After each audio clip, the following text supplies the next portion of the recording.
শীত তো পুরো দরজার গোড়ায় কড়া নাড়ছে, আর এই সময় আমাদের স্কিনটা যদি ঠিকঠাক করে প্যাম্পার না করি স্কিনের পুরো 12টা বেজে যাবে। আর আমি আমার নাইট কেয়ারের রুটিনটা তোমাদের সঙ্গে তাই শেয়ার করছি। আমি যেভাবে আমার স্কিন কেয়ারটা করে থাকি, প্রথমে ভালো করে ফেস ওয়াশ করে এসেছি, তারপরে আমি এখানে রাইস টোনার মাখছিলাম। রাইস টোনারটা না ভীষণ ভালো রাত্রিবেলা ইউজ করার জন্য, কারণ অনেকটা টাইম পাই তো স্কিনটা খুব ঠিকঠাকভাবে প্যাম্পার হয়, ভালো থাকে। তারপর আমি একটা সিরাম মেখে নিচ্ছি, সেটাও প্লামের। তোমরা যে কোনো সিরাম মাখতে পারো, সিরামটা তো পুরো মাস্ট।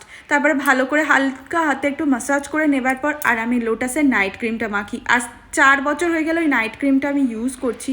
তোমাদেরকে কি বলবো, এই নাইট ক্রিমটা এত ভালো, স্কিনের ট্যান তো রিমুভ করে, আর মুখে যে মেচেদার দাগ যেটা বলে সেই দাগটাও রিমুভ করতে সাহায্য করে। তারপর স্কিনটাকে আর একটু হাইড্রেট করার জন্য আমি একটা মিস্ট মাখলাম, সেটাও প্লামের গ্রিন টি মিস্ট। এটাও ভীষণ ভালো, স্কিনটা না ইনস্ট্যান্ট একটা গ্লো দেয়।